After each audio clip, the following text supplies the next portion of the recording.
Monsieur le Premier ministre, vous avez dit dans votre déclaration de politique générale, je cite, « La tâche du présent gouvernement sera de continuer l'œuvre du précédent, de la conforter et de l'approfondir. » Monsieur le Premier ministre, je fais mienne une autre sagesse. La folie, c'est se comporter de la même manière et s'attendre à un résultat différent. Heureusement, les Sénégalais ne sont pas fous parce qu'ils savent les résultats que nous aurons. Chômage, pauvreté, maladie, émigration irrégulière, etc.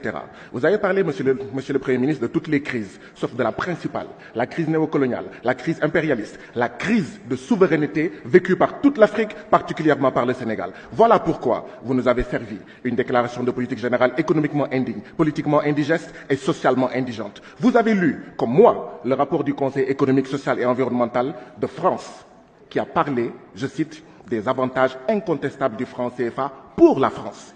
Dans ce rapport, le Conseil économique social de France disait « Les pays CFA, je cite, sont des marchés privilégiés pour la France. » Il disait, ce même rapport, je cite, « La liberté des transferts apporte une garantie aux intérêts français en Afrique. » Fin de citation. Aujourd'hui, le CFA ne bénéficie qu'aux intérêts extravertis. Comment osez-vous? Comment osez-vous, monsieur le Premier ministre, dire, je vous le rappelle, ce sont vos propos, je cite, « Le franc CFA est notre monnaie ». Monsieur le Premier ministre, vouloir faire allégeance à la France et être le candidat de la France en 2024 ne vous autorise pas à dire à Paris, il y a 2 ou 3 jours de cela, je cite, c'est vos propos, le seul problème entre le Sénégal et la France, c'est qu'il n'y a pas de problème.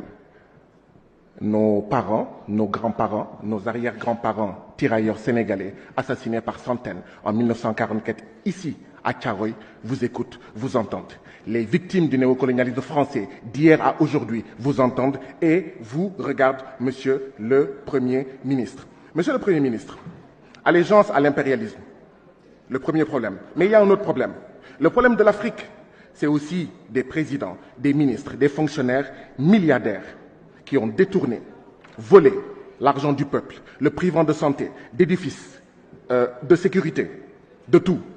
Or, l'impunité des grands entraîne l'incivisme des petits.